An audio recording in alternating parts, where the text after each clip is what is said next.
You paid $8 for this? Yeah. Have you been to Venice? I hope it's worth more than $8. Well, do you like it if it's not worth more than $8? I still love it because I love the red color. You love the red color. Okay. You think it's worth $8? I hope so. It's a 1968 to 1975 piece of Murano glass. Murano, near Venice. The 117 different islands around Venice, Italy. And one of those islands is, of course, Murano, and where the glass-blowing ovens have been doing their thing since 1200 AD. This particular piece has a secondary market value today in that idea of course, mid-century modern Italian design with millefiori, right? With millefiori rods, they blow the rods right into this piece.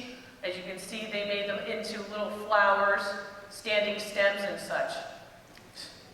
That piece has a secondary market value today, I would say anywhere between $450 and $500 that you got for 8 at a yard sale. Good for you. Wow, that's great.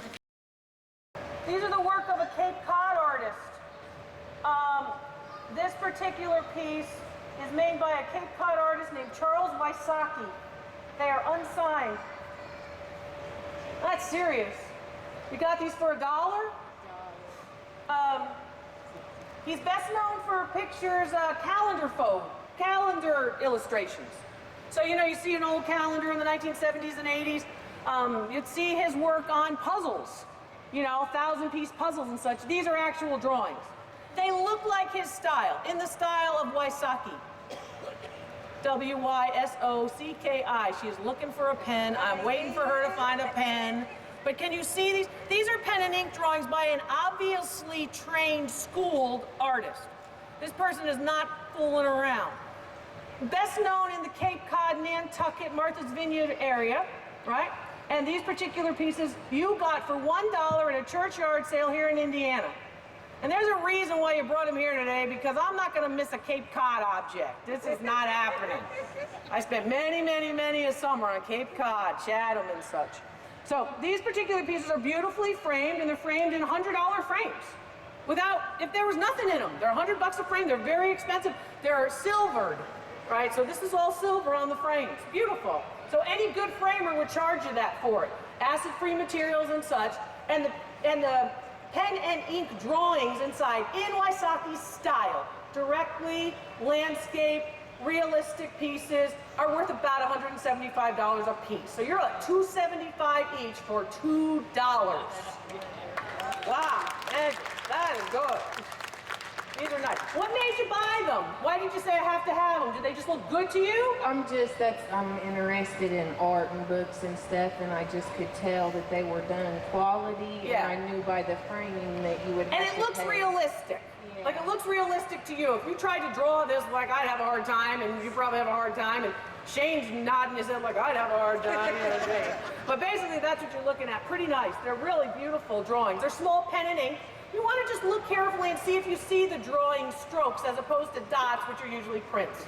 Which I did. I looked into them. And I wondered, like, the paper, is that cotton paper or what type of paper? That paper is called Rives paper, R-I-V-E-S. It is an artist paper. There's another type of paper that artists usually draw on, which is called Arches paper, and it will have a watermark that'll say Rives, R-I-V-E-S. Can't miss it. Thanks. Dr. Lloyd for a long time. I want those hips. I've been looking for you, Dr. Lloyd. Where have you been looking? YouTube? You're looking on YouTube, I know it. I see those numbers. Millions of views. I see them. I love those views. I want you all to subscribe because I hope I'm teaching you something. Are you learning something? Oh, yeah. Why you're looking for me? Yes. What would I tell you about duct tape? You right there who's looking for me. What am I saying about duct tape? As a way to keep your piece intact. Now, you didn't do this, did you? No. You are not responsible for this. He's already like, hey, Dr. Lori, now let's not get crazy. I didn't do that. I drove. I'm a nice guy, but I didn't do that. No. All right. So, okay, well, duct tape works. Like, you know, I remember in college, I had a fender and it had duct tape. You know, you're young, poor, you know. All right. Didn't you have that in college? You're in high school, you gotta like keep the duct tape. You're thinking, well, what? Somebody was like, Dr. Lori, she must not have to have duct tape. Don't worry, I was good and poor. Do I like this? Did you hear that? Right. What do you think? Why'd you buy it? Well, yard sale. Was it a guard? Do this for me, baby. There you go. At Miss Agnes yard sale. Miss Agnes's yard sale. Was it a historic yard sale? Not at all. I'm in Indianapolis, Indiana. There's a man sitting in the back, and I said, where'd you get that piece that you brought to my appraisal bench? Dr. Lori, I got that at a historic yard sale. I said, it was historic. She said, yeah, the sign said historic yard sale. Everything's historic at this yard sale. For 2 days. For 2 days, it was historical. Yes. You were there? I was there both days. Yes. God love you. It's a historical yard sale. That's how you got to market your yard sale. I'm not having any old yard sale. I am having a historical yard sale. That's what the sign says.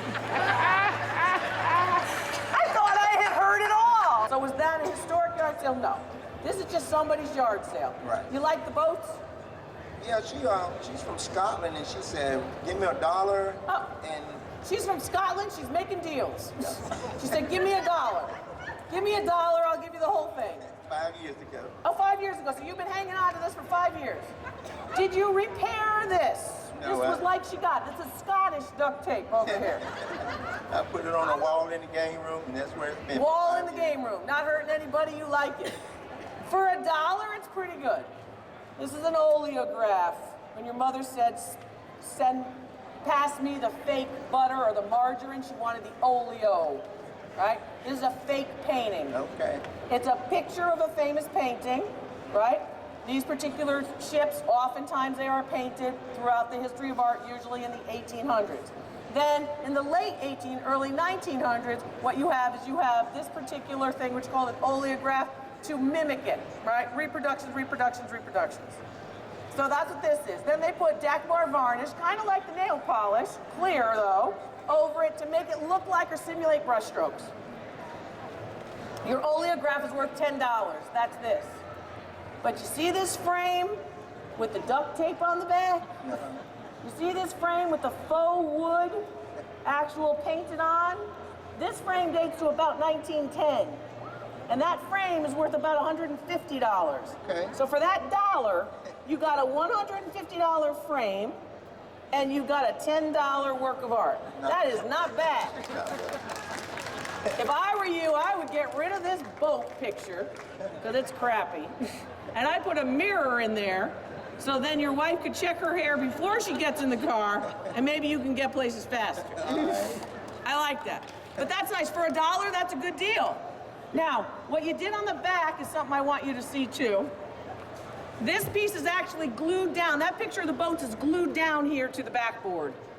Okay? And having it glued down to the backboard means you can't divorce it, because divorces are hard. Right. Have you been divorced? No. Twice. You've been divorced twice. How did I know that? Good looking, that's why. You know how good looking men are, busy, you know, here, there, you know. Anyway, but divorces are difficult, so this is going to be difficult to divorce it from that, right? Value on, so I would take this out, I'd probably put a mirror or a better painting in it. Okay. But that frame is beautiful. All right. That's a beautiful, good looking frame. I like it. Thank you. Safe driving, and thank you for driving. Thank you. Because I know it's a lot of driving. You know. How'd you acquire this? Currier and Ives at the yard sale. Nathaniel Currier,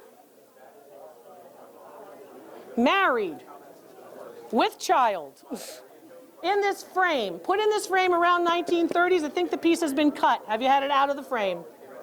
There are standard sizes for Currier and Ives. There's the 11 by 14, there's 12 by 10, there's all different sizes of them. This particular frame doesn't look like a standard size to me. I think if you open this up, you take it out, this was done, you see these little brads, this is the 1950s with a piece of masonite. Take that out, I think the piece is either folded or cut. Have you taken it out? Okay, a lot of people are afraid to take it out. Good needle nose pliers and some patience. Do all of this sitting down. Don't stand up and try to do it quick by the sink like when you're eating soup. Do you eat soup by the sink? I eat soup by the sink. I don't want to get it messy on the dining room table and ruin the tablecloth, so I just do it by the sink. Probably why I'm not thin. You're supposed to sit down and be calm and blah, blah, I'm doing that crap. I have places to go.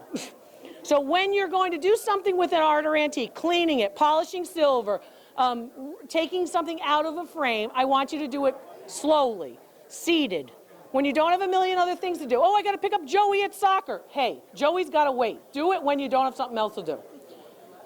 An original Currier and Ives from 1845, this particular piece would be worth somewhere around $1,200. I don't think you have that. I think you have a reproduction from the 19-teens or the 1920s, valued about $250. What did you pay? $2. So you got $200 out of a $2 investment. Why? Because she chose art. And she chose a brand name. We like brand names. Currier and Ives, you know, Picasso, Kleenex, that kind of thing. We like brand names. So when you have a recognizable name, value goes up. Nice. Not bad. What am I looking for with the loop when I look at a piece like this? I'm looking for the actual strokes of color, not small dots of color. I'm sorry, with the mic. What did you say, Susan? I just asked, is it a lithograph? It is a lithograph. Their pieces are lithography, color lithography.